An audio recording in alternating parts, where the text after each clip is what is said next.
오늘 여러분의 한날의 소망은 무엇입니까?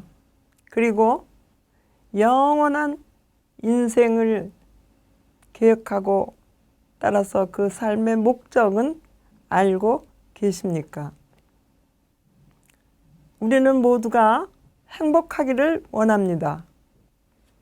그래서 미국의 캘리포니아 대학의 소냐 르버모스 교수는 18년 동안 행복에 대하여서 연구를 했습니다. 그런데 그의 발표는 사람은 100%의 행복을 누릴 수가 없는 존재다. 날 때부터 40%의 행복감을 가지고 태어났고 이 세상에서 환경에 의하여 10%의 행복감을 느낀다고 합니다. 그리고 40%는 자기의 노력으로 행복을 쟁취한다고 합니다. 그러나 참으로 100%의 행복은 없고 인간들은 그 10%의 미지의 세계의 불안을 정복하기 위해서 부단히 노력하고 있습니다. 그래서 그분의 결론은 오직 이 땅에서는 예수 그리스도의 은총이 아니고는 우리는 행복할 수 없다는 결론을 내리셨습니다. 그렇습니다. 우리는 태어날 때부터 죄를 가지고 태어났기 때문에 죄인이었습니다. 에덴 동산에서 하나님과 더불어 교제하며 하나님의 형상대로 창조함을 받은 아담과 하와, 그때는 하나님과 더불어 교제했습니다. 하나님과 자연이 교제했습니다. 그리고 사람과 자연이 교제했습니다. 그 세월이 얼마가 되었는지는 알 수 없지만 어쨌든 하나님의 형상을 닮아 태어난 그 사람은 하나님의 축복 가운데서 무엇보다도 영광의 하나님과 교제를 하며 살았습니다. 그런데 왜 오늘 우리는 이렇게 삶에 지치고 곤고하고 불안하고 죽음이 두렵고 언제나 마음에 안식이 없고 번민과 번뇌에 쌓이게 됩니까? 고통이 옵니다. 배신을 받습니다. 나도 사람들을 배신합니다. 불신합니다.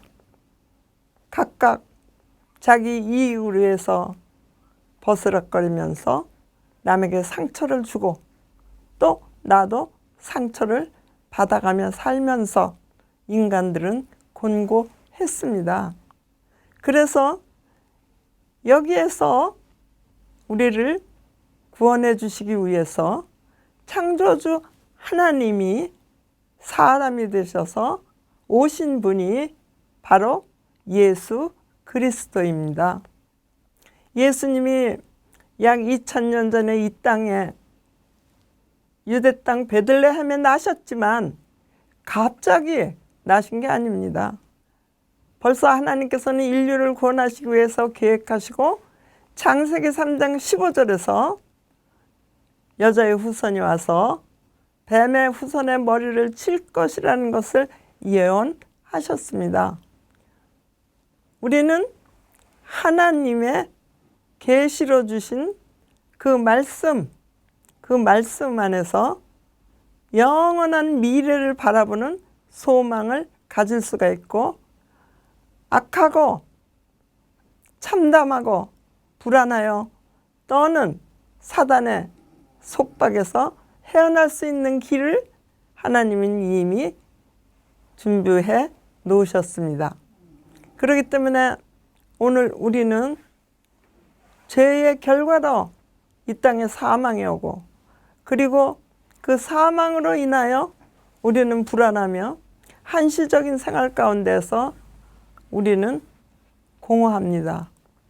영혼의 목마름으로 인하여 우리는 언제나 불안하기도 하고 내심 만족함이 없습니다.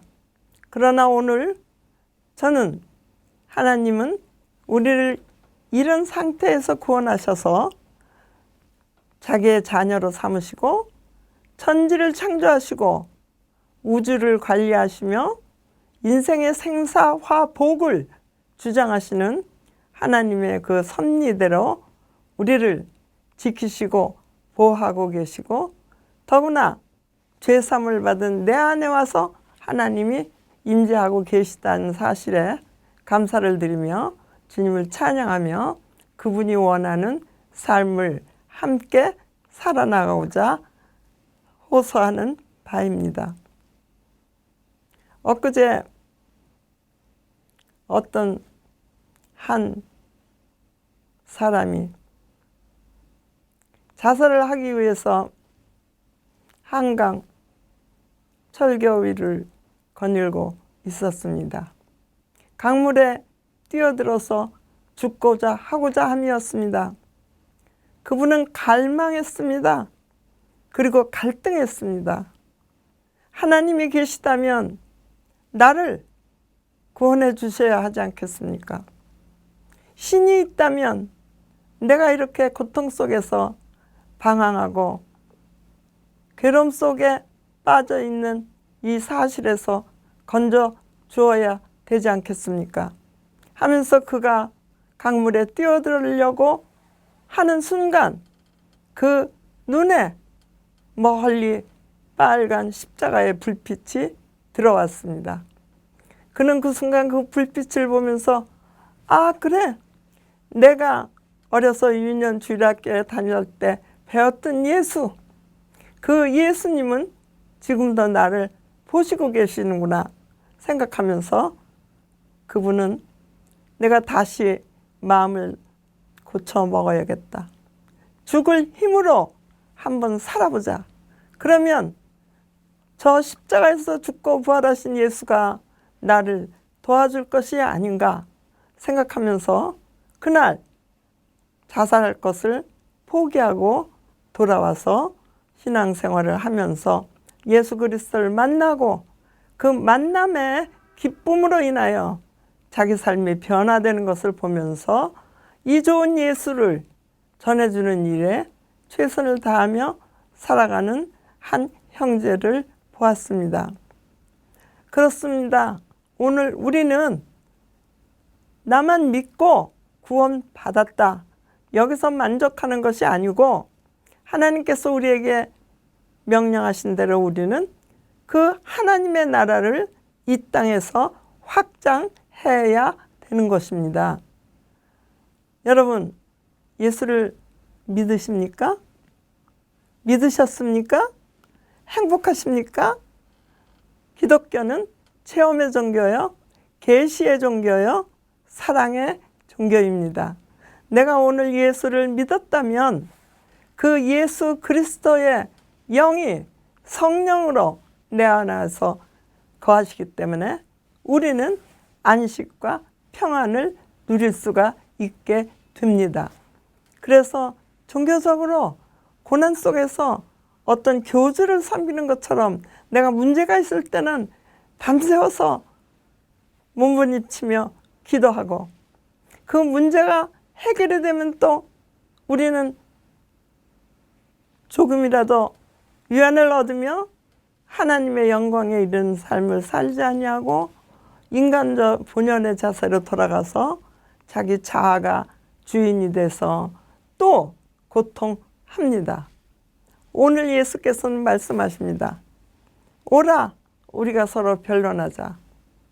내 죄가 주홍같이 붉을지라도 흰눈같이 희게 될 것이요 내 죄가 목보다 더 검을지라도 흰눈같이 되어지리라고 주님을 말씀합니다.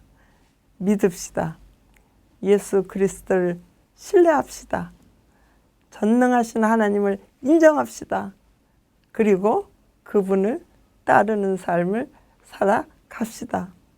위로부터 오시는 평안으로 여러분들 마음속에는 행복이 깃들기 시작할 것입니다. 요한복음 14장 27절에 내가 주는 평안은 세상이 주는 것과 같지 아니하다고 말씀하셨습니다. 고난과 곤고함과 한시적인 이 세상에서의 우리의 삶은 예수 그리스도가 나를 지배함으로 영원한 삶으로 변화되는 새 생명을 받아서 천국을 소망하며 세상이 주는 것 같지 않은 평안과 위로를 받게 됩니다. 이때 우리는 참 행복을 누리게 되는 것입니다. 신비한 일입니다. 신기한 일입니다. 밉던 사람이 고와집니다. 보기 싫어서 상대도 하기 싫던 사람이 아름다워 보입니다. 들의 백합꽃 한 송이가 얼마나 아름답고 신비한지 하나님의 그 솜씨를 찬양하게 됩니다.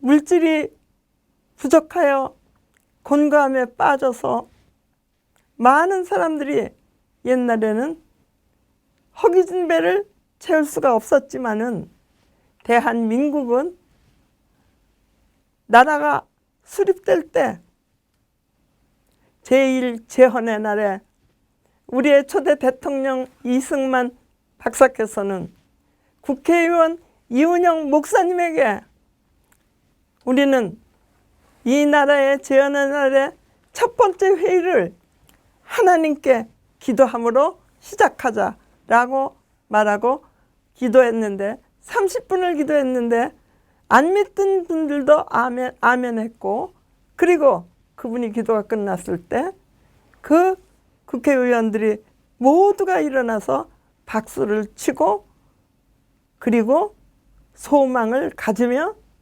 대한민국의 발전을 위해서 피차가 애국심을 가지고 단결했던 나라입니다. 우리는 절망하지 맙시다. 주님이 계십니다. 우리는 그 하나님을 바라봅시다. 주님이 내 생활에 간섭하시며 필요한 것 채워주십니다. 악은 막아주십니다. 우리의 자녀들을 보호하시고 세상에 악이 관영하고 이토록 도덕성이 타락한 때에 있을지라도 그들에게 말씀을 주심으로 정신을 새롭게 하고 정체성을 회복하게 하며 하나님을 바라보며 예수를 찬양하게 하십니다. 이 축복을 우리 다 같이 누림으로 영광을 하나님께 돌리시기를 바랍니다. 감사합니다.